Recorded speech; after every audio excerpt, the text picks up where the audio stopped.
Hello, I'm David Sandham, and welcome to the New Model Advisor Roundtable debate on passive investing.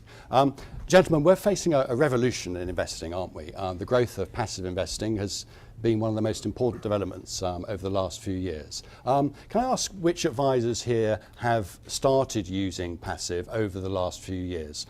John, I think that applies to you, doesn't it? What are the main reasons for that? Mainly because I wanted to differentiate my service to from other advisors, and that was that if we're working to a financial plan to reach a client's objectives and goals, then we can use the passive funds to get to the end result with more certainty and less volatility. Yes. So you felt that the adoption of a financial planning fee-based business sort of went hand in hand with the use of passive funds, is it? Very much so, because it helps to reduce the costs to the client. And if you take out some of the costs, then you're immediately increasing your returns. And in these markets, you need to be able to squeeze as much as you can out of those markets as they move. Yes. Now, Darren, I mean, you're fee-based business. I mean, you won the New Model Advisor of the Year award this year, and yet you believe in active funds Yes. as well as passive, I think. Yes. So you don't think that being a New Model Advisor necessarily means you must use passive funds? No, I think it'd be to the contrary, actually. From our point of view, we find that our clients get nervous when markets fall, and therefore we've seen that good active management will help to stem the flow of those losses more than passives, and that actually if you pay peanuts you get monkeys. That's our view.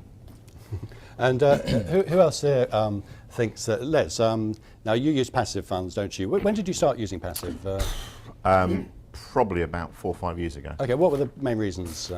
I'm not dissimilar to with my view to John, actually, in the sense that although I don't believe there's any right or wrongs, and I think it's relevant to your delivery of your service and your model that you wish to operate. For me, the principle was about trying to simplify where we're at and what we're trying to deliver to our clients. But Nigel, you're a strong advocate of active funds, aren't you? Yeah, I think I go back to, if you go back to the end of the 1990s with the dot-com bubble, I took massive cash positions for all my clients at that stage.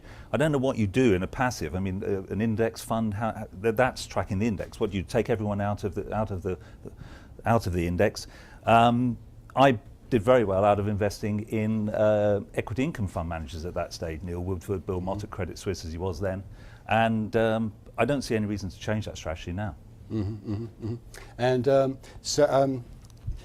And Keith, you I don't say you sit on the fence, because you never sit on the fence, do you? But you have your own unique view, which means you're neither active nor passive. But well, on a personal level, some of my best friends are passive investors, but I've actually yet to find anybody who is genuinely passive. Those who claim to be usually are far from it. I don't know what a passive investor is. Everybody I know who claims to be passive has to make active decisions about the asset allocation, which indexes they choose to invest in, and why. I mean, am I right that advisors are using passive more? That's my anecdotal impression. But have you got figures to back that up?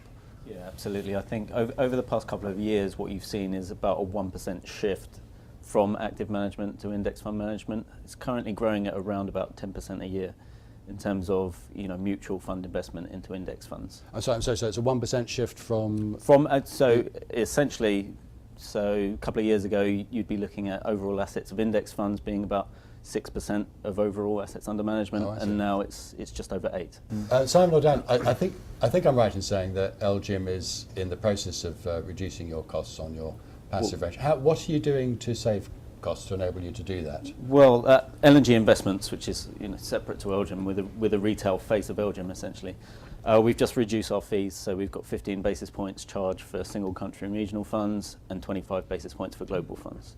And essentially what we've done is just leverage the scale that we've got on the institutional side, because we manage 243 billion, and we're able to pass on that value to our clients in the form of lower fees. Right. So it's economies of scale not using synthetics or? No, we use physical throughout our funds. We also don't do stock lending, which I think is fairly unique in terms of index fund management. So we prefer to keep our funds as simple as possible. Yes. Can I ask the advisors, what do you think is a fair price to pay for a fund? What TR would you like to pay?